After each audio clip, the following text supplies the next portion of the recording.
Cette semaine au balado, la guerre israélo-iranienne, la souveraineté du Canada remise en cause par les politiques libérales, les émeutes en Californie et échanges sur la dynamique d'intégration culturelle en Occident à l'heure de l'immigration massive. Tout cela et bien plus dans votre Libre Podcast.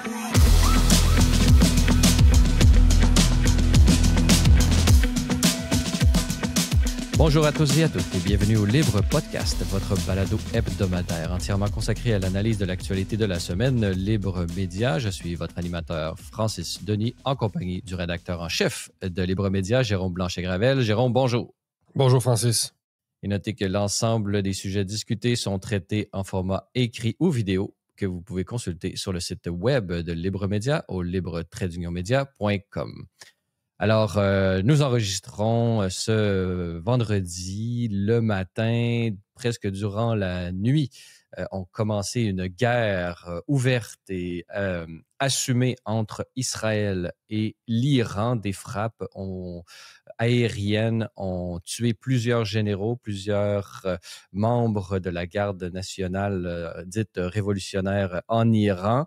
Même le président Trump, ce matin, a mis en garde l'Iran, nous rapportait la BBC, que plus d'attaques brutales pourraient avoir lieu sur des sites nucléaires ou militaires. Donc, j'imagine que là, on a dépassé la phase de l'ultimatum pour les négociations. On est véritablement entré dans peut-être ce qui deviendra une cascade d'événements qui pourrait entraîner le monde entier. C'est bien ça, Jérôme? Oui, bien écoutez, je pense que c'est un euphémisme de dire que la situation est explosive. Je pense qu'à ce stade, la question, c'est de savoir à quel point les États-Unis approuvent ou désapprouvent, en fait, cette attaque d'Israël qui a une posture de plus en plus décomplexée, qui, évidemment, a répondu légitimement aux attaques du 7 et 8 octobre, mais qui, selon moi, Francis, et là, les gens ne savent pas nécessairement, mais je pense qu'Israël en fait trop, notamment à Gaza. Je suis toujours méfié beaucoup de l'islamisme, des discours un peu, la bonne morale par rapport à la question palestinienne, une situation très compliquée. Des fois, on aurait envie, il faut le dire, même avec le recul, de dire aux deux camps, entretuez-vous et laissez-nous un peu tranquilles. Pas tout à fait. Mais là, à Gaza, c'est ce qu'on a dit ou ce qu'on... Bon, c'est toujours faire attention aux informations qu'on reçoit, mais en gros, l'attaque qui avait eu lieu contre Israël le 7 octobre avait été organisée et financée beaucoup par l'Iran. Donc, finalement, là, on se déplace peut-être de Gaza vers l'Iran, c'est-à-dire ceux qui ont financé, là, c'est peut-être le travail, entre guillemets, aurait été terminé à Gaza et là, on se déplace vers la cause réelle du problème. Oui, bien écoute, c'est sûr que du point de vue israélien, bien sûr. l'Iran est un ennemi juré d'Israël depuis la révolution islamique. Ça n'a pas toujours été le cas. Rappelons que le régime du Shah est plutôt ami, en fait, avec Israël. Donc, changement... Un Shah d'Iran qui avait visité le Québec Ah oui, mon Dieu. à l'époque. Donc, un espèce de Voilà, tyran libéral, hein, comme on en voit parfois dans le monde arabe, des dictateurs laïcards, comme on dirait en France. Un peu comme Atatürk. Là, Un peu, c'est de la gamme, un peu Nasser. Mustafa Peut-être, Kemal. il y aurait des nuances à faire. Mais bref, écoute, est-ce que ça va entraîner un changement de régime, même ultérieurement que les gens posent la question, ou bien radicaliser le régime? Mais chose certaine, c'est ça. Israël emmène vraiment très large, honnêtement, pour un aussi petit pays, ça reste impressionnant. Et je ne suis pas sûr que les États-Unis aient intérêt quand même à justement participer à une escalade qui les mènerait peut-être sur le terrain. Là. Les États-Unis se sont beaucoup trop enlisés au Moyen-Orient dans les 20 dernières années. Ça a été chaque fois des catastrophes. Bon, l'Irak a finalement débouché sur la création de l'État islamique, rappelons-le. L'Afghanistan est un fiasco aussi, quand même, il faut le dire. Les talibans sont revenus La au désorganisation de l'Irak. Tu parles de l'Irak, on parle aussi la désorganisation de l'Irak en ce moment permet les corridors aériens pour des chasseurs israéliens pour se rendre jusqu'en Iran. Ils ont manqué, oui. Ils ont manqué de vision. C'est un jeu d'équilibre. L'équilibre des régions est précaire et à chaque fois qu'une puissance intervient de manière un peu cow-boy, ça déstabilise et c'est un jeu de domino qui nous entraîne dans des situations imprévisibles et ça peut vite se retourner contre nous ou contre vous. Donc, les États-Unis ont mal joué leur carte, je pense, au Moyen-Orient, mais beaucoup. bon, certains diront que c'est voulu dans le sens où il s'agissait un peu d'alimenter la menace islamiste pour ensuite passer des lois pour renforcer la sécurité. Donc, bon, des théories un peu, on va pas dire complotistes, là. Mais bon, évidemment, la question du 11 septembre, est-ce qu'on a utilisé le 11 septembre pour intervenir, pour justifier, bien sûr que le 11 septembre a justifié l'intervention en Afghanistan, là. Mais, euh, mais bon, la question, c'est toujours... Mais ça, c'est des relectures a posteriori aussi, là, parce que c'est sûr que il y a toujours, quand tu parles du complot, c'est que à chaque fois qu'on rajoute une étape dans un plan, disons, quinquennal, là, ça rajoute de la complexité et des variabilités et de la possibilité d'échec. Donc, c'est très difficile de remonter les événements et dire c'était prévu depuis le début. Il y a beaucoup d'improvisation, là, comme cette question. On a pensé, par exemple, à Trump. On a dit, bon, depuis hier, qu'il n'était pas au courant, entre guillemets. Mais peut-on vraiment penser qu'il n'était pas au courant ou est-ce qu'il a simplement laissé faire et là, il vient de rentrer? Mais on peut penser que les États-Unis, sous Trump, est-ce que selon toi, c'est vrai de dire qu'il y a une plus grande même indépendance par rapport à Israël sous Trump? Au sens où lui, on le sait, il ne veut pas de guerre, il veut cesser l'interventionnisme, il veut cesser bon, la spirale des dépenses aussi. Là, on sait que c'est très dispendieux, une guerre. On peut penser qu'il y a beaucoup de, disons, d'éléments qui pourraient nous faire penser que l'administration Trump aurait préféré que ça se règle avec un deal. Oui, c'est ça. Ben, justement, c'est pour ça que je me demande quel serait l'intérêt de Washington à s'engager dans un tel conflit. J'ai plutôt l'impression qu'Israël essaie d'entraîner son allié sans nécessairement avoir son accord. C'est extrêmement délicat et tu fais bien de le mentionner que je pense qu'il y a une partie de la droite américaine qui est en train, oui, de prendre un petit peu ses distances avec Israël. On l'a vu avec des figures conservatrices, entre guillemets, comme Candace Owens. Apparemment, Tucker Carlson serait rendu plus nuancé ou plus distancié par rapport à Israël. J'ai lu ça récemment. Donc, il y a une droite isolationniste aux États-Unis qui, oui, qui n'est absolument pas intéressée à participer à des conflits qu'on juge justement des conflits étrangers, c'est-à-dire la guerre des autres. Donc, est-ce que c'est une guerre américaine ou c'est une guerre israélienne? Bon, c'est un peu les deux. Ensuite, il y a toute la question religieuse. On sait que les églises évangéliques aux États-Unis sont très près d'Israël. Il y a une théologie, en fait, protestante et philosémite, hein, c'est-à-dire que les protestants se sentent près des Juifs de manière générale parce qu'ils ils sont tournés davantage vers l'Ancien Testament, alors que les catholiques, c'est plus quand même la liturgie, c'est plus le Nouveau Testament. Tu me corrigeras, là, mais donc il y a comme une mythologie là, fondatrice. Donc, il y a une connexion entre les États-Unis. On le voit, ça, par exemple, en Irlande du Nord, c'est juste parce que pour faire une référence sur ce que tu viens de dire. En Irlande du Nord, on sait, il y a, entre guillemets, bon, catholiques et protestants. Bon, ben, du côté catholique, c'est très. Bon, les drapeaux, disons que c'était assez difficile, drôle parce que je suis allé l'année dernière, puis on a même un reportage là, qui est disponible sur Libre Média, sur la chaîne YouTube. Les drapeaux, bon, à l'époque, il y avait les drapeaux irlandais d'un côté et bon, British de l'autre. Mais là, aujourd'hui, c'est que les drapeaux se métamorphosent d'une certaine façon. Les drapeaux irlandais sont devenus des drapeaux palestiniens et les drapeaux anglais sont devenus des drapeaux israéliens. Donc, on voit qu'il y a une internationalisation des débats. Là. Puis, il y a toujours eu aussi du côté irlandais une espèce de, disons, une sympathie révolutionnaire là, avec bon, la libération de la Palestine, entre guillemets. Donc, ça, juste pour ajouter un point plus concret là, à ce que tu viens de dire, de cette, disons, du côté protestant qui est davantage incliné vers Israël, etc. Oui, oui, oui. Donc, c'est une variable aussi, c'est ça qu'on oublie. Là. Mais dans le conflit, la variable était. C'est l'éléphant dans la pièce, d'une certaine façon. Donc, l'Iran, évidemment, c'est un régime, rappelons-le, islamiste officiellement. Fragile, hein? La question, c'est de savoir est-ce que le régime qui est déjà fragilisé, contesté de plus en plus quand même, il y a des actes de contestation douce hein, dans les rues de Téhéran, des femmes qui ne se soumettent plus au code. Il y a des vidéos qui circulent où les mollahs sont ridiculisés. Sans leur lancer des tomates, on va, je ne me rappelle plus exactement, leur coller un poisson dans le dos, là, des trucs un peu comme ça. Donc, c'est un gouvernement, évidemment, c'est un régime en fin de vie d'une certaine façon. La question, c'est de savoir, est-ce que c'est la goutte qui fait déborder le vase pour le régime ou c'est au contraire le carburant dont il a besoin pour encore une fois, perdurer. Là. Bon, en donnant une légitimité, l'espèce de croisade finalement contre les mécréants occidentaux, israéliens et américains. Écoute, Mais ça, en même temps, dans le monde arabe, c'est passé date, pardonnez-moi l'expression, là, cette espèce de volonté de garder une espèce de régime, une interprétation vraiment archaïque, politico-religieuse.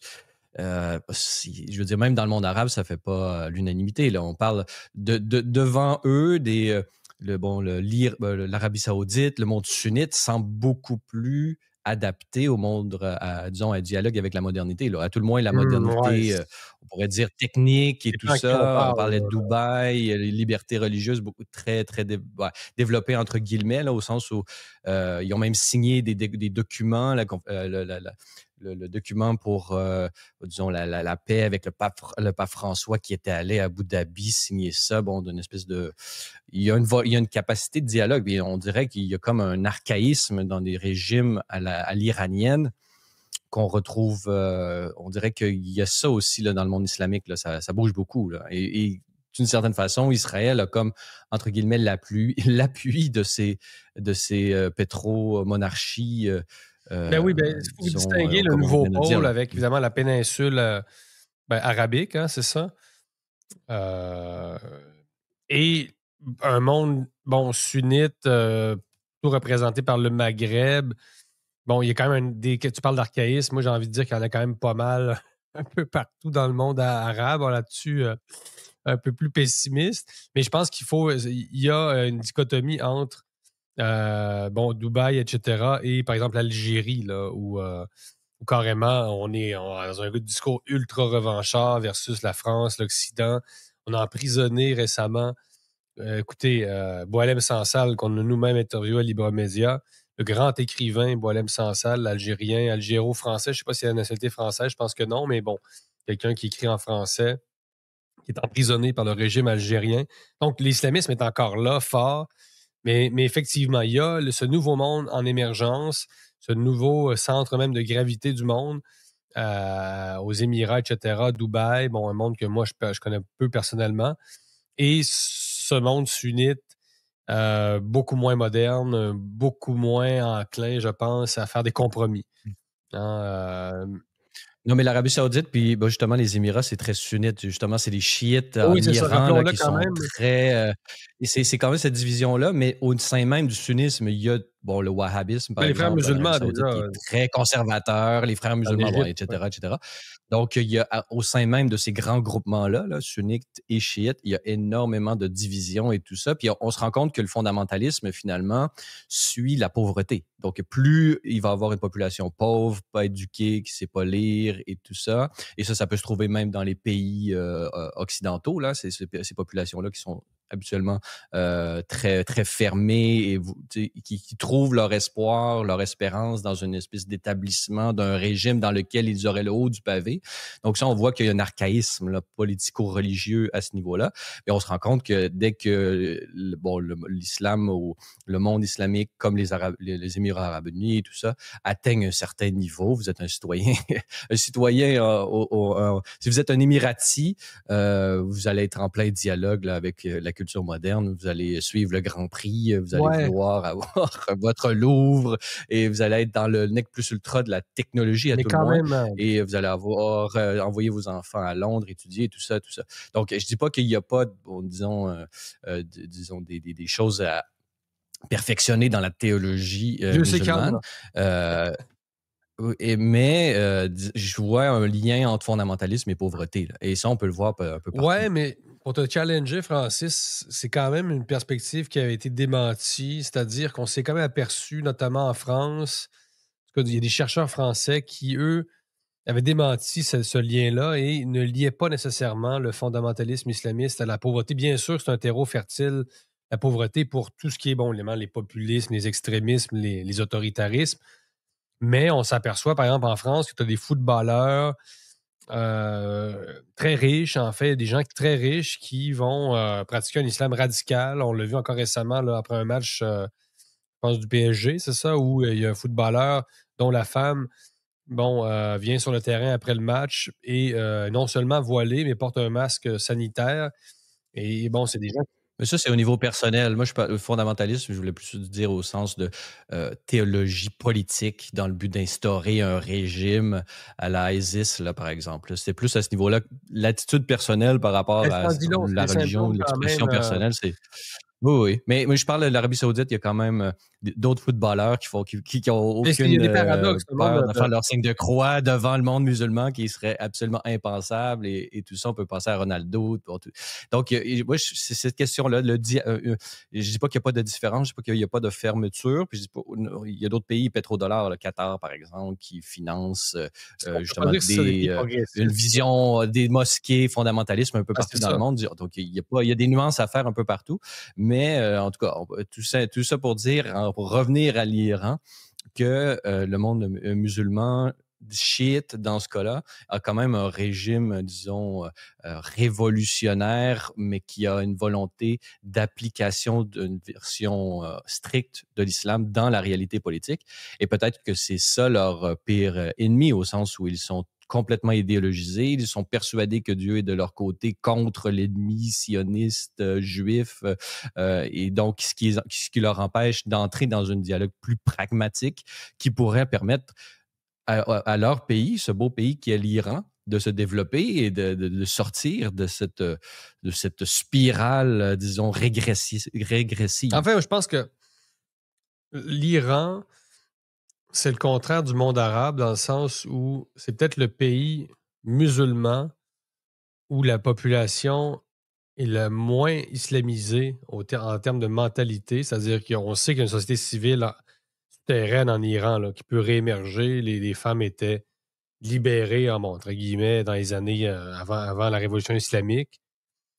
Dans le monde arabe, il y a des régimes qui ne correspondent pas nécessairement aux mœurs islamistes, qui ne sont pas des théocraties, mais je pense avec une population avec une mentalité beaucoup plus proche de l'islamisme.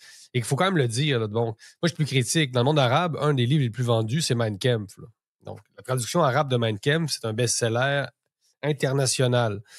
Les protocoles des sages de Sion. En fait, le véritable complotisme, celui justement qui voit dans les Juifs finalement absolument tous les maux de la planète. Ça ne veut pas dire qu'Israël est un État parfait, là, on voit bien que non.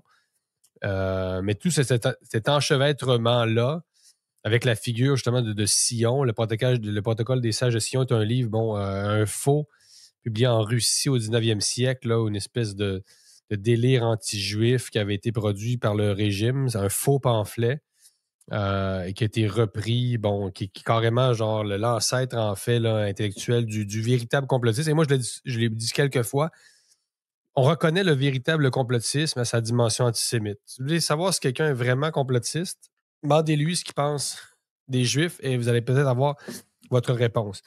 Donc, écoute, je pense que il y a des réalités qui s'entrechoquent. Bon, tu le mentionnes, évidemment, c'est plein de paradoxes.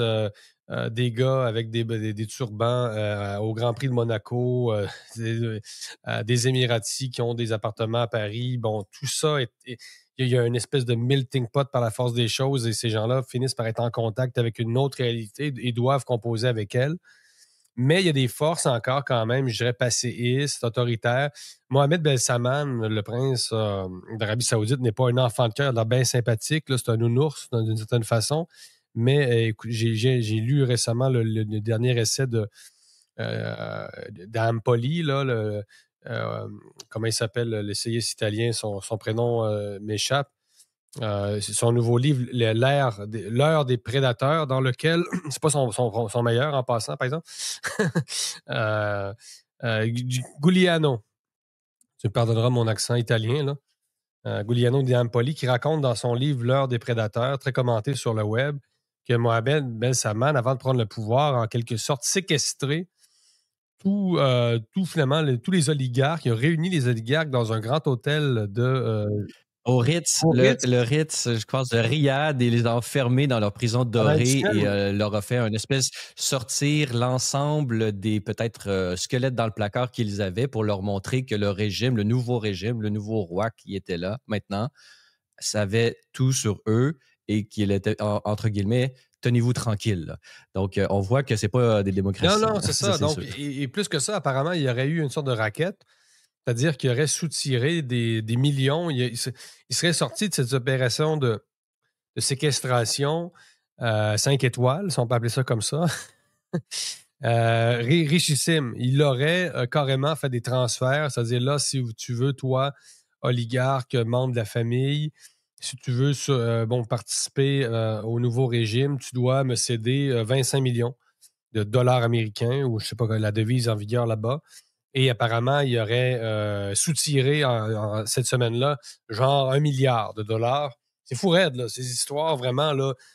Tu sais, Mais c'est de l'impôt impayé. C'est de l'impôt impayé. c'est quelque chose, là. Donc, il y a des forces. Ironique, ton est ironique, mais on peut penser à l'impôt séquestre personne, mais l'impôt dans tous les pays occidentaux, vous êtes coupable et vous devez prouver votre innocence. Donc, disons, l'état de droit, les normes de présomption d'innocence de l'état de droit ne s'appliquent pas à l'impôt en Occident non plus. Donc, on peut se dire que c'est simplement la version monarchique La version très de forte, l'impôt. là. Et les oligarques, on sait qu'ils ont des paradis fiscaux. Non, mais c'est pas pour défendre le roi d'Arabie Saoudite, simplement pour dire que ce sont des régimes qui, sont à géométrie variable et il faut bien comprendre toutes ces distinctions-là pour pouvoir connaître comment le monde va se déployer devant nous.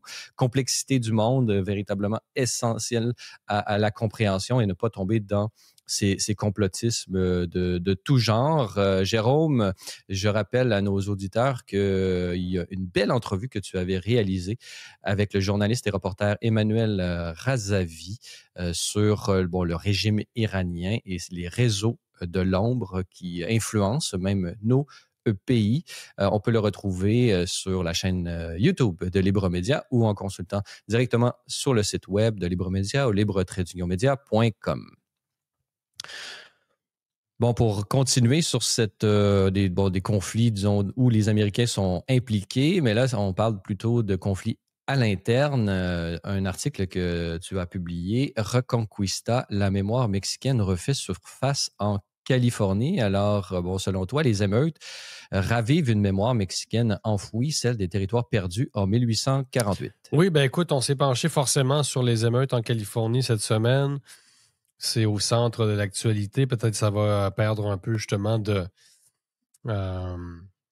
visibilité avec l'Iran. Peut-être que les manifestants ne le souhaitent pas. Une éclipse médiatique qui profiterait finalement à Trump, hein, parce qu'il faut, si on n'en parle pas, ça disparaît vite, forcément.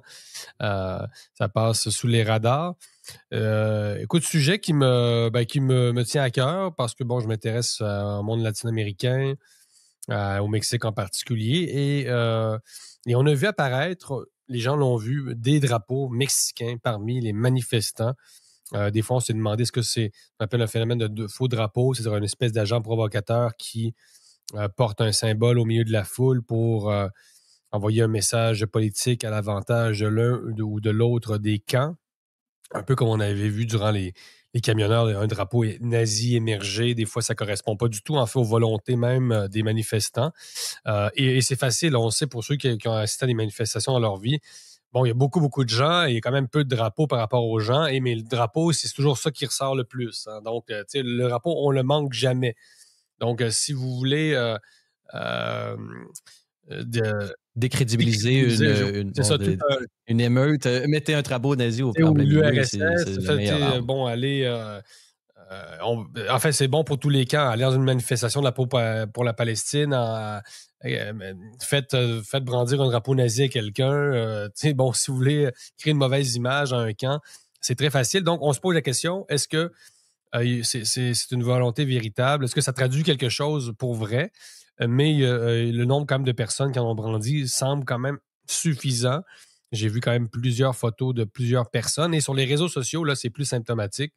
On a vu des cartes du Mexique et des États-Unis d'avant 1848, c'est-à-dire avant la fameuse guerre américano-mexicaine, au terme de laquelle le Mexique s'est vu finalement confisquer, volé d'une certaine façon, la moitié de son territoire. Donc, la Californie, en fait, c'était évidemment un État mexicain et avant, c'était un État espagnol. Avant le Mexique, c'était la Nouvelle-Espagne. Donc, c'est sûr que, il faut le dire, il y a des Latinos qui se sentent chez eux en Californie, dans les États du sud des États-Unis, au Texas notamment. Et c'est assez naturel parce que, non seulement c'était officiellement mexicain, mais la toponymie, tous les noms, évidemment, de la région Los Angeles, ce n'est pas Los Angeles, c'est Los Angeles. Donc, tu sais, ce sont des Latinos quand même qui habitent des villes qui sont prononcées dans leur langue. Tu sais, c'est quand même fort, honnêtement. Donc, et ça, c'est quelque chose qu'on a oublié au Québec ou qu'on ne connaît pas. Mais cette empreinte, évidemment, hispanique aux États-Unis est très, très forte. Ne peut pas être niée. Et donc, la question, c'est de savoir est-ce qu'il va y avoir une volonté de.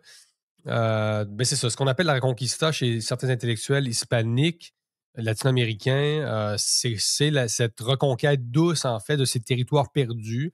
Donc, non pas par les armes, mais par la démographie, la culture, et c'est évidemment bien entamé déjà. Après, ce n'est pas un mouvement structuré politiquement, comme je l'explique dans l'article. C'est vraiment un truc assez diffus. Mais il y a cette conscience quand même dans ces États qu'il y avait avant la domination anglo-saxonne, le monde catholique, le monde espagnol. Et pour des immigrés, ça légitime quand même leur présence là-bas. Donc, c'est pas la même chose si vous êtes pakistanais, si vous êtes africain, si vous êtes indien, ça n'a aucun rapport. Et si vous êtes latino et que votre ville s'appelle Los Angeles, ça se pourrait que vous vous sentiez lié à cette ville plus que si votre ville s'appelle Washington. Comprenez quand même. Mais en même temps, pourquoi cet attachement? Si les gens veulent immigrer, il n'y a rien qui les empêche d'avoir une identité américano, C'est très hispanophone. fort déjà. Donc, Bon, il y a oui. de la place dans l'identité américaine pour disons, le côté latino. Donc, pourquoi vouloir se faire un agent d'un autre État dans ce nouvel État? Donc, il y a quelque chose de. Il y a une incapacité pour certaines personnes de dissocier, disons, leur pays d'origine avec leur pays d'adoption, d'une certaine façon. Ben Là. ici, il y a un peu de frustration culturelle. C'est-à-dire, ça traduit, évidemment, c'est le mélange de toutes sortes de choses. Il y a une sorte de. Le décolonialisme à travers ça. Donc, il y a le wokisme, il y a plusieurs ingrédients. Tu vas me donner ton point de vue parce que tu es allé l'année dernière, justement, en Californie. Ces émeutes-là, évidemment, correspondent à plein de choses, pas seulement à ce sentiment-là. Donc, il y a un peu l'aspect de discrimination. Ça fait penser, évidemment, à ce qu'on voit en France, c'est des drapeaux de l'Algérie. Donc, les gens ont fait le parallèle assez vite. Mais c'est ça, mais il n'y a pas de. Contrairement à la France, tu vois, il n'y a pas de rejet clair et net non plus des États-Unis exprimé chez les Latinos. Ce qu'on peut voir chez des musulmans de 2e, 3e génération, c'est pas l'équivalent. Il n'y a pas de musique populaire, par exemple, en espagnol, où on va systématiquement dire que les États-Unis, c'est de la merde et que comme nique la France, nique la France, je sais pas combien de fois on l'a entendu dans le rap des banlieues, finalement. Là. Donc, ce rejet très clair, amplifié par l'islamisme en France, de la France, c'est beaucoup plus radical que ce qu'on peut voir. C'est pour ça que dans l'article, quand même, je reste finalement nuancé. C'est-à-dire, c'est un mouvement qui est diffus, mais c'est une variable dont il faut tenir compte. C'est-à-dire que ces territoires-là étaient latino-américains, étaient espagnols, ils sont devenus mexicains, ils sont devenus ensuite américains. Donc, quand je vois certains nationalistes ethniques sur les réseaux sociaux de parler de grands remplacements, j'ai envie de le dire, attention, le grand remplacement, ça a été d'abord les Américains qui ont remplacé les Latinos en Californie, et là, peut-être ça va être le contraire. Mais vous comprenez, il y avait des Latinos avant des Anglo-Américains en Californie. Là. D'ailleurs, la Californie, ça se poursuit au Mexique. Hein, c'est la California et ensuite la Baja California, mais c'est la même chose. La Californie, c'était une Californie, mais maintenant c'est Une deux immense Californies. Elle a presqu'île, été presque. scindée en deux. Donc, il faut faire ces rappels-là. Ça ne veut pas dire que c'est. Mon point de vue, c'est de dire on faut récupérer les territoires, puis ça n'arrivera jamais. C'est pas du tout ça.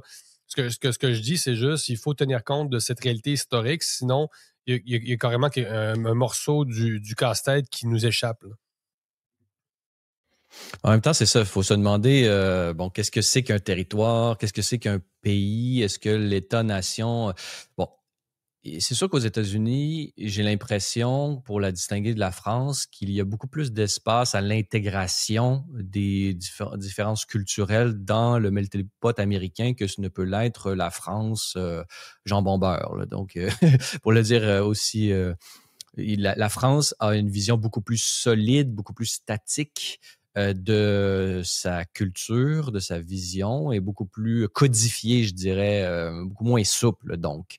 Et malgré tous les discours qu'on peut voir sur l'égalité, là, moi j'ai une théorie par rapport à ça, sur l'égalité ou sur les vertus ou les principes ou les idéaux de chaque culture.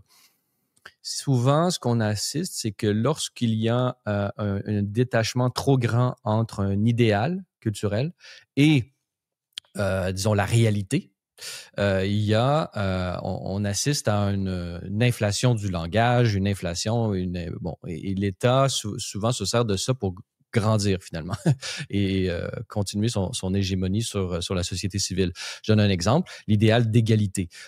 Pour moi, il n'y a pas d'exemple plus frappant de cette dynamique-là que le principe d'égalité, qu'on retrouve aussi au Québec dans une forme un peu plus soft. Mais le principe d'égalité en France, c'est que c'est un dogme social absolument incontestable et incontesté, égard à celui qui le remettrait en cause. Mais en même temps, lorsque vous regardez le réel depuis l'extérieur en France, sur la France, par exemple, mon regard extérieur sur la France, ou peut-être le regard d'un Maghrébin sur la France, on se rend compte que c'est une société extrêmement codifiée, avec codifié non seulement dans sa culture. Bon, dès que vous dérogez un peu à certaines pratiques culturelles, vous êtes automatiquement dit de classe inférieure ou de classe supérieure. Il faut que, si vous voulez être politicien, il faut avoir fait l'ENA, puis là, vous ne pouvez pas sortir de ça. Il y a un lien aussi économique, c'est-à-dire que on ne se demande pas pourquoi la France est absolument incapable d'entrer dans la modernité aujourd'hui, disons, néolibérale. C'est justement à cause de ça, à cause de cette incapacité à penser en dehors de la boîte. Je veux dire, c'est l'innovation. Non, l'innovation, elle est propulsée par justement les visionnaires, ceux qui ne se contentent pas de ce qui a été et pour se donner à ce qui devient. Et donc, sortir de la boîte, ça, en France, c'est absolument impossible. Pourquoi? Pour des multitudes de raisons, mais il y a un problème culturel. Donc, le problème culturel de la France, c'est son incapacité à sortir de cette codification-là extrême de ses comportements. Donc, il y a vraiment un chape de plomb, un moule extrêmement puissant. On salue nos auditeurs français quand même. Oui, mais je veux dire, ils s'en rendront compte par eux-mêmes. Oui, c'est sûr que c'est difficile d'avoir un regard objectif, mais au Québec, on est pareil. Au Québec, on est un petit peu plus relax, beaucoup plus américain à ce niveau-là, mais il y a de cela chez nous aussi. Et donc, quand vous avez une société extrêmement codifiée, extrêmement intolérante à disons, au moindre écart. Moi, j'ai un oncle. J'ai un oncle qui habite en France. Et il me racontait à l'époque, au Québec, on a ce qu'on appelle des bas de laine. Je donne un exemple vraiment puéril, mais qui exprime bien, selon moi, la situation. Des bas de laine avec le haut du bas, disons, les bas gris avec le haut blanc avec des lignes oranges. Donc, ultra typique bûcheron canadien-français. Il avait mis ça une fois, et là, sa fille de dire « Ah, c'était la honte, on a vu tes bas », et là, tout le monde a jugé, etc.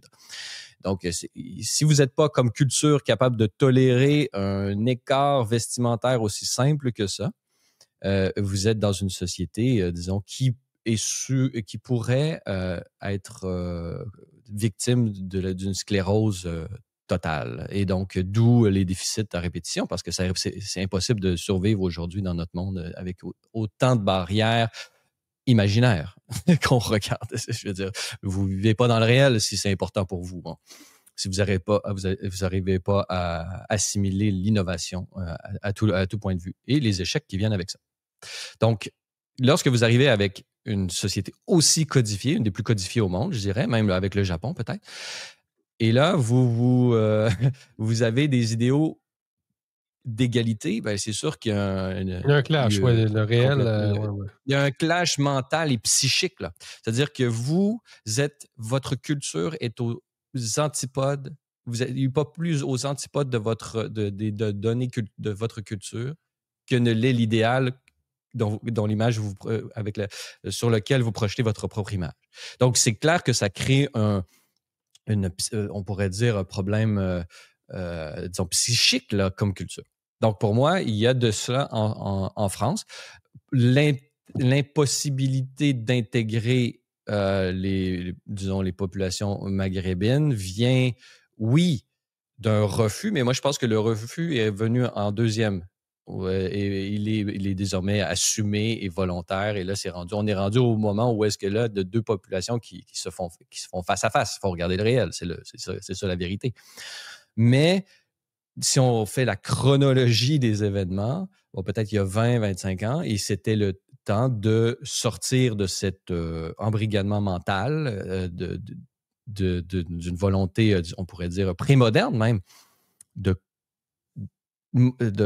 volonté de coercition culturelle et assouplir cela, mais pour vrai. Donc, qu'est-ce qui aurait permis ça? Mais c'est vrai, pour moi, comment c'est est-ce que tu veux dire? l'étatisme. L'étatisme, c'est l'élément, là. C'est le pire élément. C'est le On pire va élément. revenir. L'étatisme, c'est ce qui a empêché la culture française de se déployer, de gagner en souplesse et de devenir On plus va revenir moderne. sur les États-Unis parce que là, on est passé de la France aux États-Unis, mais je comprends Oui, oui, l'idée. oui. Moi, évidemment, je suis un francophile.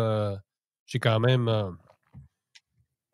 envie de défendre quand même la France. Mais il y a une France, pour le dire autrement, très fils à papa. Et c'est-à-dire qu'effectivement, ce que tu décris comme étant un ensemble de codes, il y a effectivement des façons de faire très ancrées. Et effectivement, ceux qui n'auraient pas été, comment on dit, qui n'auraient pas intériorisé très tôt ces codes sont un peu symboliquement exclus de cette société. Mais ça ne se passe pas nécessairement au niveau, effectivement, de ce qu'on appelle le racisme, etc. C'est plus complexe, en fait, que le simple logique nous sommes blancs, vous êtes arabes. Là.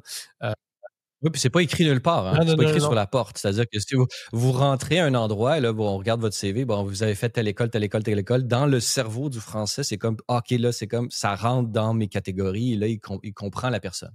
Mais si ça rentre pas dans ces catégories-là mentales, qui sont extrêmement vieilles, là, on peut remonter au roi de France si on veut faire la généalogie de ce processus psychique-là. Mais la modernité aurait dû nous libérer de ça. On aurait dû sortir un peu de cette vision-là archaïque où est-ce qu'on se fait imposer par les siècles et l'affiliation. Et moi, je pense que encore là, c'est l'étatisme qui empêchait ça. Parce que tu dis fils à papa, moi, je dirais plus fils de fonctionnaire, au sens où c'est les structures fonctionnariales de la machine étatiste française qui perpétue ce modèle archaïque-là, qui nous En fait fait, ça a des rester vertus dans aussi, la dans le sens où. prémodernité. Là. Parce que la famille est beaucoup plus souple. Au contraire, ça serait à l'intérieur de la famille, le fils à papa, la filiation familiale, pour moi, elle est beaucoup plus souple. Elle permet justement ce jeu et sortir des cadres. Et oui, le fils, OK, je vais pas faire ce que mon père veut que je fasse, mais éventuellement, je vais revenir, le fils prodigue et tout ça. Donc, il y a beaucoup plus de souplesse. Tandis que si vous rentrez pas dans le cadre, ici, par exemple, étatiste ou syndicalo-étatiste, qui est basé sur le dogme social de l'ancienneté, ben là, vous sortez d'ici, vous perdez tous vos avantages, donc vous êtes emprisonné dans le moule. Donc, et là, si vous sortez, on va vous le faire payer, pas justement parce que vous avez enfreint les dogmes sociaux. Tout ça, ça empêche l'individu de se déployer dans dans son goût d'aventure, dans sa goût de créer, et qu'est-ce que ça donne? Ben, ça donne des déficits parce que c'est insoutenable. Dans le monde d'aujourd'hui, si vous n'avez pas des individus sophistiqués, capables d'aller au bout de leurs aspirations, vous allez nécessairement décliner. Et donc, pour moi, ce processus-là d'innovation, nova et vetera, on dit en latin, là, du neuf et de l'ancien.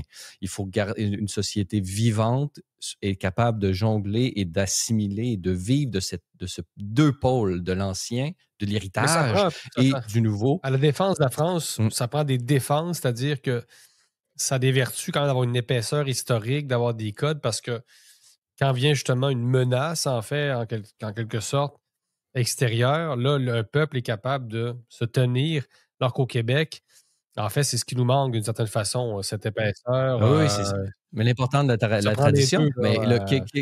Mais pour moi, Sinon, il y a un vide. Oui, ben c'est ça. C'est-à-dire, mais quels sont, si on regarde, entre guillemets, ce qu'on appelle la culture étatiste française et québécoise, c'est l'institutionnalisation du rejet de la tradition et de la filiation, disons, organique, de la société civile. Et donc, l'étatisme vient présenter vos nouveaux idéaux et le système comme étant le nec plus ultra de ce qui doit être aujourd'hui. Mais si on regarde, l'étatisme est un rejet de la tradition, de la vraie tradition et de ce qui doit être euh, préservé et un ami des fausses nouveautés. Là. Donc, l'étatisme, pourquoi on pourrait peut-être l'impression qu'il y a comme un complot de l'étatisme. C'est pas ça, c'est que l'étatisme, mécaniquement, ne peut pas faire autrement que d'être sclérosé. Donc, il va nécessairement refuser tout ce qui est venu avant lui et qui permettrait justement un dynamisme en dehors de lui. Et il va nécessairement refuser tout ce qui pourrait être après lui, dont il n'a pas le contrôle. Donc, c'est pour ça qu'on a besoin, pour entrer en véritable modernité, sortir du régime, par exemple au Québec, du régime clérical dans lequel on est enfermé. Parce que pour moi, bon, les gens, nos auditeurs le sauront, mon opinion, c'est qu'il n'y avait jamais eu de révolution tranquille. On est toujours dans le même régime clérical au Québec. C'est juste que les clercs ont changé leur soutane pour d'autres habits plus transparents ou disons moins apparents, moins noirs en tout cas. Il y a quand même, c'est ça. Donc pour moi, il y a un problème. Il faut une société civile forte, indépendante, basé sur les sociétés naturelles que sont l'individu et la famille. Et là-dessus peut éventuellement se greffer en continuité un État qui va s'occuper simplement de ce dont la société civile n'est pas capable de s'occuper. Donc, c'est la seule façon pour nos sociétés occidentales de continuer la marche de l'histoire pour s'améliorer, parce que là, on est vraiment dans un déclin. Dans un déclin de ce boulet, on pourrait l'appeler étatiste, donc l'État parasite, là, qui en ce moment aspire l'ensemble des forces vives de les sociétés. Et on l'a vu même dans un sondage cette semaine, la majorité des Canadiens croient qu'ils sont en déclin. Ben oui, et vous l'êtes. Ben, au moins, vous avez ça, mais vous êtes en déclin par fausse prise de responsabilité. Oui, donc, mais en même temps, ils croyaient que c'est la fausse aux grosses corporations que le Canada est en déclin. Mais enfin, pour terminer avec la Californie, parce que c'est vraiment été ça l'objet de mon discours. En gros, pour moi, la Californie ou disons les États-Unis sont beaucoup plus modernes au sens où ils laissent beaucoup plus de place à la société civile. Ils pourraient en laisser plus et j'ai l'impression que c'est une des réformes que disons, le mouvement derrière Trump, en tout cas une partie du mouvement à droite aux États-Unis veut mettre l'accent. On va voir qu'est-ce qui va arriver. Il y a une volonté étatiste aussi chez Trump. Là, dans son Big Beautiful Bill, il y a beaucoup de dépenses et justement ce qui a, disons, précédé l'espèce d'altercation entre Musk et Trump était justement cette augmentation des dépenses. Donc, peut-être qu'il y a plus... Bon, peu importe, on ne rentre pas là-dedans. La Californie, ils ont tout pour intégrer ces gens-là et on dirait que l'État américain, au sens des États-Unis, le plus étatiste, c'est-à-dire le plus français ou le plus québécois des États-Unis, c'est là qu'on a affaire au plus grand problème d'intégration. Donc, il y a peut-être dans tout un lien à faire. Et on pourrait en faire un autre avec le catholicisme, mais peut-être parce que la Californie, c'est l'État le plus catholique au sens historique du terme, là, parce que c'est fondé par les franciscains, Junipero Serra, qui est aussi un saint canonisé de l'Église catholique. Mais si on va à San Francisco, ça veut dire Saint-François, Los Angeles, les Anges, San Diego, Sacramento. Bon, on peut multiplier les exemples. Est-ce qu'il y a un lien entre l'étatisme centralisateur et une vision, disons, héritée du passé monarchique unificateur lié au catholicisme ou à il y a quelque chose, pour moi, il y a une piste à creuser. C'est le cas pour le Québec, ça c'est clair et net. Pour la Californie, il faudrait creuser la question, mais ce n'est pas pour délégitimer le catholicisme. Au contraire, si on regarde la théologie catholique, aujourd'hui, on n'est plus dans ce régime monarchiste. Il y a une énorme indépendance. Je pense que c'est la religion qui laisse le plus d'indépendance aux États pour se déployer leur bonne façon de servir le bien commun au monde. Il n'y a rien de plus sophistiqué que ça. Est-ce qu'il y a des récupérations qui sont faites par la gauche et la droite dans des pays? Oui.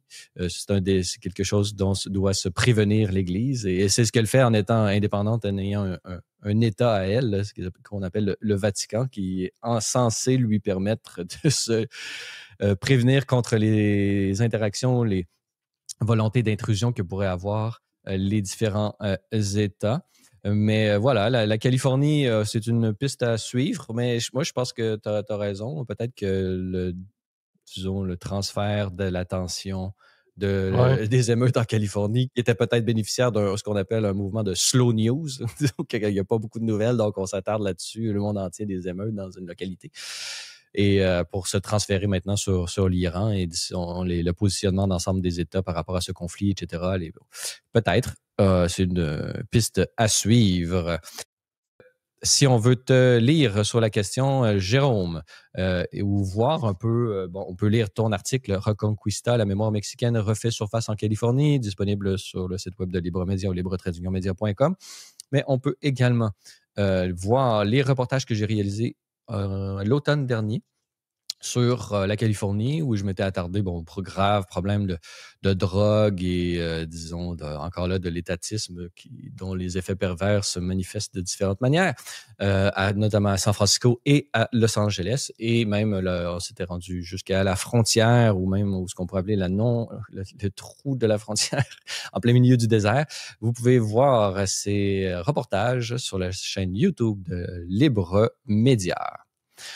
Alors, Jérôme, un autre article qui a été publié sur le site web de Libre Média par la rédaction cette fois-ci.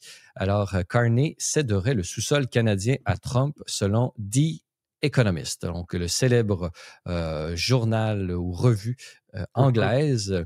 Aurait publié un article qui a vite été retiré du web. Alors, encore les liens de la English Connection de Mark Carney qui s'est peut-être déployé ici. Il a fait aller ses contacts à The Economist pour retirer cet article, peut-être, je ne sais pas.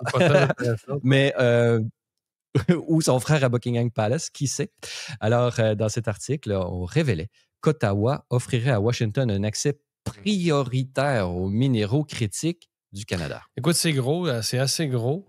C'est tombé jeudi, le 12 juin, un article publié par The Economist le 11 juin, retiré effectivement moins de 24 heures, mais qui avait été archivé sur un site d'archives. Donc, on a pu le récupérer en intégralité. C'est assez étonnant. Écoute, on parle, je sais ça, carrément d'une cession finalement par le Canada à Trump de ces minéraux stratégiques, là, même que c'est un euphémisme un peu de parler de priorité, là, c'est-à-dire que c'est un scénario un peu à l'ukrainienne où les États-Unis s'approprient en fait en quelque sorte une certaine quantité, disons, de minéraux stratégiques, donc ces fameux minéraux qui sont essentiels dans l'industrie militaire, pour le dire simplement. Donc, tout ce qui est batterie, les semi-conducteurs, les chips, hein, tout ça, c'est primordial actuellement. La concurrence est forte actuellement à l'échelle mondiale entre les puissances pour mettre la main sur ces minéraux. Et ben c'est ça, écoute, non seulement c'est The Economist là, qui sort la nouvelle, c'est un article qui aurait fait, écoute, qui serait resté en une un certain temps, du moins qui était appelé à faire extrêmement réagir.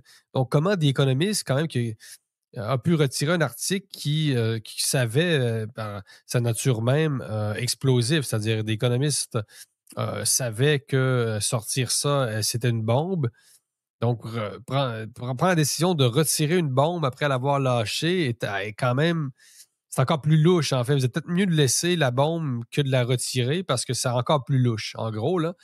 Donc, écoutez, c'est fou raide.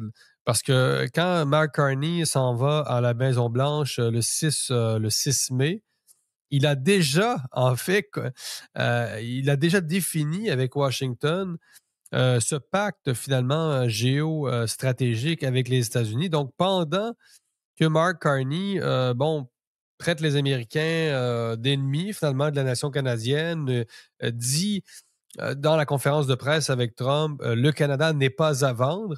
Pendant qu'il dit ça, il a déjà vendu, en quelque sorte, les minéraux, une partie de la souveraineté géoéconomique du Canada. C'est absolument incroyable. Honnêtement, j'espère que les économistes se trompent pour les Canadiens. J'espère sincèrement que c'est... Mais Mais en fait, comment peut-on... j'espère que qu'il se trompe, mais je te poserai la question. En même temps, est-ce que c'est pas la chose à faire? Est-ce que c'est pas l'incapacité des Canadiens à faire face à la réalité qui est exposée par ce genre si c'est vrai, tout ce que tu dis au sens, tout ce que cet Ouais, article, c'est ça. disons, retiré, si c'est vrai, nous, on est les premiers à dire oui, c'est faire œuvre de pragmatisme, c'est exactement ce qu'il faut faire. On n'a pas les moyens, on est un sous-État, de toute façon, on est parasitaire, le Canada par rapport aux États-Unis, c'est le réel, ouvrez-vous les yeux. Carney, il savait que ce que je viens de dire, c'est vrai, finalement, donc parce qu'il l'a fait. Mais en même temps, il a dit absolument le contraire durant les élections parce qu'il savait que les Canadiens étaient incapables à faire face au réel. Donc, est-ce que c'est pas finalement ce genre de nouvelles-là, rien de vraiment surprenant, si ce n'est, entre guillemets, pour ceux qui ne le savaient pas encore, que la population canadienne n'est pas assez sophistiquée, n'est pas assez au courant, ou disons, elle a un orgueil mal placé, ou elle est incapable de regarder le réel, finalement. Ben, écoute, moi, ce qui me heurte le plus, c'est pas nécessairement que ça a été envisagé. C'est vrai là, que les Canada doivent assumer le fait qu'il est en Amérique du Nord au-dessus d'un empire et qu'il doit participer à la défense, effectivement, de ce qu'on pourrait appeler la forteresse nord-américaine. Ça se pourrait que le Canada n'ait pas payé son dû et qu'il ait vécu un peu sur le dos du géant américain des décennies. Disons que c'est quand même assez clair. Moi, ce qui me heurte, ce qui doit heurter le public, c'est pas tant que ce soit envisagé, et quand même, il faut en discuter, là, parce que quand même, c'est vraiment nous vassaliser, pas à peu près. Ça fait penser à l'Ukraine. Donc, c'est pas très beau quand même comme scénario. J'aurais pas. Non, mais est-ce que ce n'était pas déjà le cas? Bon, il y a Marc Chevrier dans la revue Argument, là, justement, qui parle un peu de cette question de coincé du Québec, coincé entre deux empires. Ouais. Là. Revue Argument disponible et publiée aux éditions Libert, et on les salue. C'est justement, bon, on parle de cette question-là et on se rend compte que, bah oui, on a toujours été devant un empire. Sous Obama, c'est un empire au sourire. Et là, aujourd'hui, on a un empire qui est moins décomplexé à dire ou à décrire le réel. Mais est-ce qu'on n'est pas justement, dans les deux cas, soumis et complètement Oui, dépendant oui, mais ça, de notre voisin on du s'en Sud? doutait, mais l'opacité, c'est-à-dire le, la- la- le mensonge, l'imposture de Mark Carney, c'est ça qui est incroyable. C'est-à-dire, il faut quand même que ce soit fait de manière transparente. Et là, on a un type qui fait toute sa campagne sur le Canada va s'affranchir des États-Unis. Donc, c'est un piège qui nous tend carrément. C'est plus que de la fausse représentation. Il fait toute sa campagne sur le sentiment anti-américain pour finalement, en coulisses, être peut-être le premier, le plus susceptible de céder la souveraineté du Canada, plus que les conservateurs, sans doute, de Poilievre et de Harper, qui, lui, est un vrai patriote canadien, qui croit vraiment justement la filiation monarchique et tout ça avec l'Angleterre.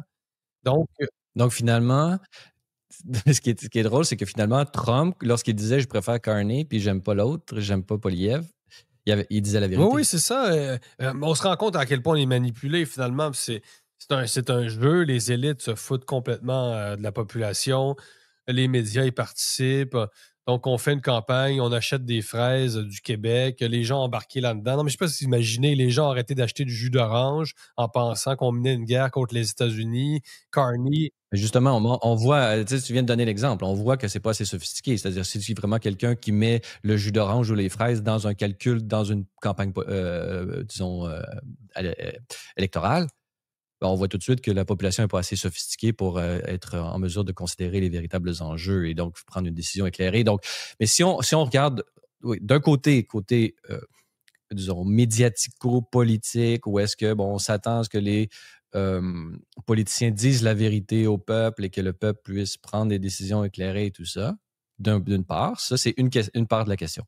Mais si on regarde ce qu'il faut faire dans les circonstances pour vrai, est-ce qu'on n'est pas bien servi finalement par Carney parce qu'il est en train de servir finalement les vrais intérêts des Canadiens lesquels ne sont pas capables de se rendre compte du réel. Là. Donc, malgré eux, d'une certaine façon, les Canadiens ne sont pas assez matures démocratiquement et intellectuellement pour prendre les décisions qu'il faut prendre finalement. Et Carney et les libéraux le savent et jouent ce jeu-là. Ça reste... Il y a une espèce de paternalisme nécessaire que les libéraux ont pris en compte et maîtrisent parfaitement parce qu'ils ont gagné les élections. Et finalement, ben, vous voyez ce que je veux dire? Donc, il y a une différence entre le traitement médiatique et la vérité qu'on doit s'attendre dans une campagne électorale. Et ce qu'il faut faire, et le parti au pouvoir actuellement s'est rendu compte que les Canadiens n'étaient juste pas assez, disons, sophistiqués intellectuellement pour être capables de prendre les décisions qu'il faut. Je ne sais pas. Ben écoute, c'est cynique. C'est un point de vue Oui. réaliste qui est un peu cynique aussi. Mais moi, c'est ça, c'est vraiment l'opacité, puis c'est l'arnaque, Carney. Et de ce point de vue-là, si les informations de The Economist sont bonnes, même la venue du roi, le discours du trône de Charles III est une autre arnaque, c'est-à-dire, encore une fois, on le jeu de la souveraineté canadienne à travers sa filiation avec le Royaume-Uni, mais pendant ce temps-là, des négociations se poursuivraient sur les minéraux critiques du Canada qui seraient encore une fois, pratiquement cédé aux États-Unis. Et je fais le lien avec Mais le que c'est gouvernement une blague, on le Carney. sait. Je veux dire même. Écoutez, Mais il le dit. Non, mais pour le discours du trône, est-il plus facilement démontré que c'est, encore là, juste pour les caméras, puis c'est le discours du trône qui dit qu'il est sur des territoires non cédés, lui-même roi souverain sur les terres qu'il dit non cédées, mais il garde quand même le pouvoir. Et on voit que c'est complètement, je veux dire, le réel et ce qui est dit sont en conflit direct et ça n'a aucune conséquence sur le politique, finalement. Donc, c'est un autre exemple pour moi qui montre.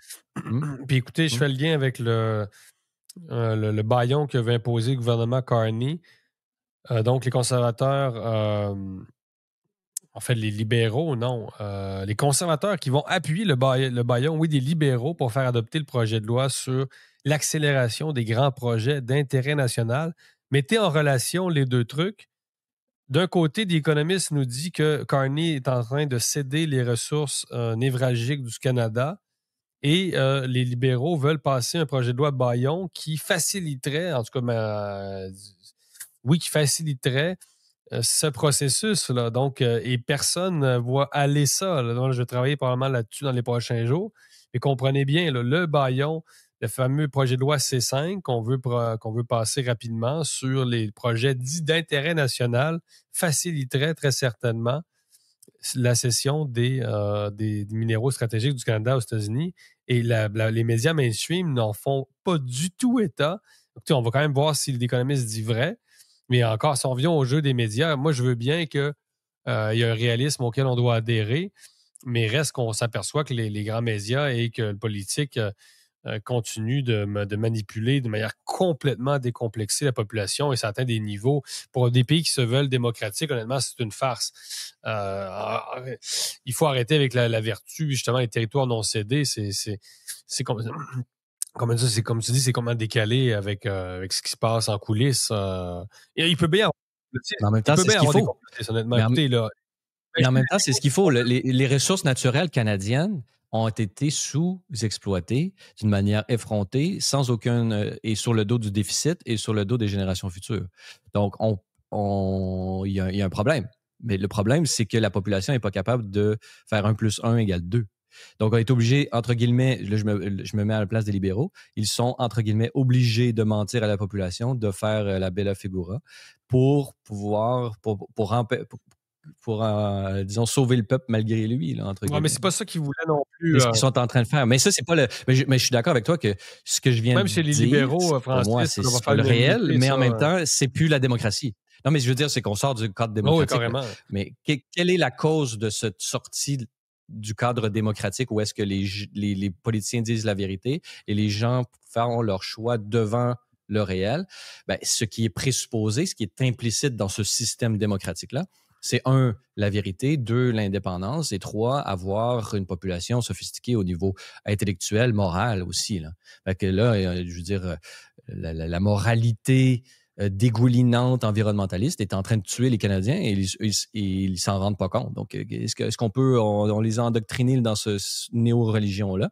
Ben, une fois qu'on là, on peut pas les déprogrammer aussi vite. Donc, il faut faire malgré eux. Donc, on est comme dans un cercle vicieux, mais au moins, ceux qui prennent les décisions, ils prennent les bonnes décisions. Si on regarde d'un point de vue néolibéral moi, je dirais pas de jusque-là. développement des ressources naturelles, est-ce qu'on peut le faire sans les Je dirais Américains? pas jusqu'à dire que c'est une bonne décision. S'il faut en débattre quand même un minimum et adhérer à un certain réalisme. Non, je parle pas du mode de débat, je parle de la décision elle-même. Mais Le mode de débat, on n'est plus dans la démocratie, je te l'accorde. le Ça, c'est un Canada constat qu'on reste un fait. pays souverain à ce jour et ce qui doit céder ses ressources aux États-Unis, moi, je pense qu'il faut quand même en débattre. Là, que c'est pas, pour moi, c'est pas évident comme ça. Absolument pas. Mais est-ce qu'on peut être un pays souverain sans armée? Est-ce qu'on peut avoir un pays souverain sans. Je veux dire, on n'est pas un pays souverain. Je veux dire, En hello. Russie, on aurait pu être Pour moi, plus c'est comme. habile. L'Européenne. Prenez tous les métriques qui existent objectifs qui permettent de voir la souveraineté d'un peuple et le Canada est au pied de la liste. Non, moi, j'irais pas. Il n'y a même plus de Je peuple. pense que le Canada. Il y a un État artificiel de peuple avec des fonctionnaires, puis des fausses. Tout est faux. Je veux dire, la valeur des maisons est fausse, le dollar est faux, tout est faux. D'un point de vue annexionniste, finalement, que tu défends. Non, moi, je vais pas là. Mais je défends pas. Moi, je me fous où est-ce que ça s'en va. Parce que ma question, c'est quel est le réel? C'est là simplement, c'est ça que je regarde, là. Donc, la souveraineté, c'est pas un truc qu'on brandit comme le roi arrivé dans un discours et dit, je suis souverain. Ça, c'est une souveraineté légale sur papier, mais le réel se calcule en dollars, là. Il se calcule en puissance. Ça, c'est ça le réel. C'est sa capacité d'agir comme peuple sur le réel. Et ça, si je regarde le réel canadien, québécois, c'est absent. On a perdu notre possibilité. Je veux dire, quand tu dépends de Wall Street pour tes défis. Non, mais regarde juste le Québec. Quand tu dépends de Wall Street pour tes choix de société, tu n'es pas souverain. Je veux dire, ça, c'est réel. Donc, Wall Street est souverain. Nous, on ne l'est pas. C'est tout. Bon, après ça, tu peux te gargariser dans des termes, puis dans des symboles, mais je veux dire, celui qui a véritablement les clés de la voiture, lui, il rit. Là, tu sais. Ah oui. Donc, c'est juste ça. Là. Je veux juste, pour moi, l'importance d'un média comme Libre Média pour le traitement médiatique, c'est justement de regarder le réel. Sans morale, sans où est-ce que ça devrait aller. On fait juste dire, si vous voulez être souverain, voici ce que c'est que la souveraineté. Est-ce qu'on est ça, oui ou non? Ben, c'est tout. Est-ce que c'est ça la démocratie et un régime démocratique, c'est comme ça. Oui. Voici les principes que ça prend pour respecter ce régime-là. Est-ce qu'on est ça, oui ou non? Ce que je veux dire. Bon, là, je pense que ce que tu as montré dans l'article qui est disponible sur lesbras-media.com, c'est justement que selon les métriques objectifs, on n'est pas en démocratie. Mais encore là, prenons ta perspective, le réel, c'est-à-dire la fiction. La souveraineté du Canada n'est pas totalement une fiction non plus. Ça dépend ce que tu en fais. Si tu te laisses entraîner effectivement dans la vertu ostentatoire pendant 30 ans, évidemment que tu vas t'affaiblir. Mais par exemple, prenons Cuba, il y a quand même des exemples de pays qui n'étaient absolument pas souverains et qui ont, bang, quand même ressurgi. Et Cuba n'est pas un exemple, mais quand même, que Cuba ait réussi sa souveraineté est quand même un exploit incroyable. Dans l'histoire. Et la preuve de sa souveraineté, c'est sa pauvreté, justement. C'est-à-dire qu'ils ne bénéficient pas des largesses du régime impérial américain. Et ils en souffrent. Mais cette souffrance-là est la preuve de leur souveraineté. Mais nous, est-ce qu'on a donc il y a un métrique là objectif qui permet de voir la souveraineté du peuple cubain ou de l'État cubain. Ben, le peuple, c'est une chose, on pourrait dire la souveraineté de l'État cubain, mais peut-être pas du peuple qui est vassal de cet État-là. On peut le regarder de différentes perspectives. Mais quelles sont les métriques au Canada qui nous permettent. On n'a même pas la souffrance, je veux dire, pour moi. Hein? Non, je ne sais pas. Non, mais c'est sûr qu'on a observé ça, cette vassalisation. Fait 30 ans que les observateurs en relations internationales déplorent, en fait, pour la plupart, cette dépendance, cette soumission du Canada aux intérêts américains. Par exemple, il y a eu pas des parenthèses, des exceptions. Par exemple, quand Jean Chrétien a décidé qu'on n'irait pas, c'est lui, Jean Chrétien, ou Paul Martin, plutôt, décidé qu'on n'irait pas non, Jean Chrétien. On n'allait pas en Irak, c'était Jean Chrétien. Quand même des fois. À la fin de son mandat. ça dépend ce que tu fais de ta souveraineté. Si Mais tu on est laisses loin, Jean aller, si Chrétien. tu On est ignores le loin. réel. Mais effectivement, moi. On est loin, Jean Chrétien. Là, je parle d'aujourd'hui. 10 ans, c'est quoi 10 ans d'une croissance presque négative là, au Canada. Ça pardonne pas. 10 ans en intérêt composé, c'est un retard de peut-être, c'est impossible de Est-ce le que des rattraper. Là. Quand vous perdez 10 ans, le 10 de croissance que vous n'avez pas eu cette année, il s'additionnerait sur le long terme 20, 30, 40 %. Mais là, on n'a pas le 10 supplémentaire pour faire augmenter la croissance. C'est exponentiel, une croissance. Là, on est en arrière pendant que nos voisins américains étaient à 20 %. Excuse-moi, mais c'est impossible à rattraper. Là. Mais Donc, faut faire attention quand moi, même je à ne pense pas. qu'il n'y a pas de souveraineté. Il faut faire attention. Je cherche des signes de souveraineté. Si vous pouvez m'en donner un. Mais c'est une chose, mais il faut signe faire objectif attention de ne pas céder à la loi du plus fort. Ou sinon, on est dans une logique de juste, il faut céder aux Américains parce qu'ils sont plus forts, il faut céder à la Russie parce qu'elle est plus forte. C'est-à-dire, il y a quand même un écueil là très clair. Si on cède à la loi du plus fort systématiquement en relations internationales ou en économie, je veux dire, il n'y a plus de pays, il y a juste des puissances et ces puissances-là vont avaler toutes les nations. Là. Donc, il faut faire quand même attention à cet écueil-là. Là. Mais c'est un écueil moral parce que si on regarde le réel, pour moi, c'est la loi du plus fort. Moral. Il peut qu'on le veuille ou non, ça va être ça. Juste moral. Ben, ça va être. Non, mais c'est vrai. Non, mais t'as raison. Dans le cas de Cuba, il y a pas de, on a refus de se soumettre au plus fort et il y a souffrance. Et c'est un ou l'autre. C'est pas juste dans le cas de Cuba. Il y a plusieurs exemples de nations mitoyennes sur le plan de la puissance qui sont restées souveraines. La Pologne, il y en a plein qui ont résisté. Là, c'est-à-dire, on ne peut pas se coucher juste parce que finalement, c'est Barabas puis sa gang qui viennent intimider. Là. Donc, enfin. Je suis d'accord. Mais il faut payer. Là, il y a un prix à payer, c'est tout. Le prix à payer était la souffrance. Ne pas se soumettre à l'Empire. Les Polonais en ont souffert et tout ça. Puis je dis pas qu'il n'y a pas une grandeur là-dedans. Au contraire, il y a une souveraineté dans l'honneur. Puis ça, c'est un autre métrique, disons, qui n'est pas économique, qui permet de voir la souveraineté d'un peuple. Mais ça, cet honneur-là au Québec et au Canada, je pense qu'on peut repasser. Là. Les gens ne sont pas prêts à faire des sacrifices, ça, c'est sûr que non. Et, le mobilier de jardin va primer pas mal sur l'honneur. Là. Voilà. Donc, une autre métrique qui vient de perdre. Bon, je ne sais pas où est-ce qu'on peut retrouver le reste de nos lettres de noblesse qui pourraient nous présenter comme souverains.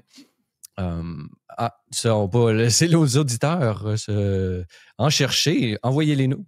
Écrivez-nous pour nous donner vos idées. Comment récupérer une souveraineté individuelle et populaire au Canada et au Québec. C'est ce qu'on essaie de trouver. Bien, on peut faire un peu de normatif dans cette portion du Libre Podcast qui était basée sur cet article disponible au libre-media.com intitulé « Carney céderait le sous-sol canadien à Trump selon The Economist ». À savoir si c'est une bonne chose ou une mauvaise chose, c'est à vous de faire votre propre opinion, comme dit la formule. Alors, Jérôme, est-ce qu'il y a un grand enjeu cette semaine? On dirait qu'il y en a de moins en moins des faits divers là, qui accaparent l'attention des Québécois. On dirait que le réel dont on a tant parlé durant le podcast revient et au moins au niveau des enjeux qui intéressent les gens, au moins il y a une réorientation bénéfique là, qui est en train de se faire. On dirait que les médias subventionnés sont en train de prendre exemple sur Libre Média, de tirer les leçons de nos commentaires humoristiques. Donc, il y en a moins, effectivement, de grands enjeux qui circulent ces temps-ci dans les grands médias. Ça ne veut pas dire qu'il n'y en a pas, mais sait-on peut-être Libre Média est-il en train de contribuer à une véritable amélioration de la qualité de l'information qui circule dans le dôme, dans notre bel écosystème culturel québécois. Et pour ceux qui voudraient avoir une autre preuve de cette dynamique, bon, le documentaire Omerta scolaire a fait jaser de lui cette semaine dans plusieurs médias à l'extérieur des médias indépendants. Donc, on se rend compte à quel point il y a possibilité de faire avancer les choses au Québec, mais c'est toujours un défi au quotidien. Et pour cela, on invite bien évidemment nos auditeurs à aller d'abord visionner le documentaire, consulter les nouvelles à libre-media.com, partager nos articles et bien sûr vous abonner sur Libre Média, un abonnement que vous pouvez vous faire mensuellement ou un abonnement également premium. Voilà, c'est tout pour le balado de cette semaine. N'hésitez pas à nous donner vos commentaires ou une note sur les différentes plateformes de balado-diffusion. Cela nous aide beaucoup à faire connaître et rayonner le podcast. Vous êtes également invité à nous rendre visite au libretradingmedia.com et à vous abonner pour la modique somme de 4 $ par mois, ce qui vous donne, entre autres choses, un accès illimité à tous nos contenus.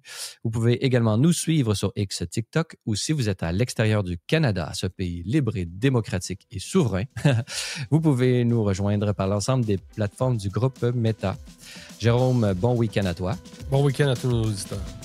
Et à vous tous et toutes, merci d'avoir été des nôtres et revenez-nous la semaine prochaine pour un autre épisode du Libre Podcast.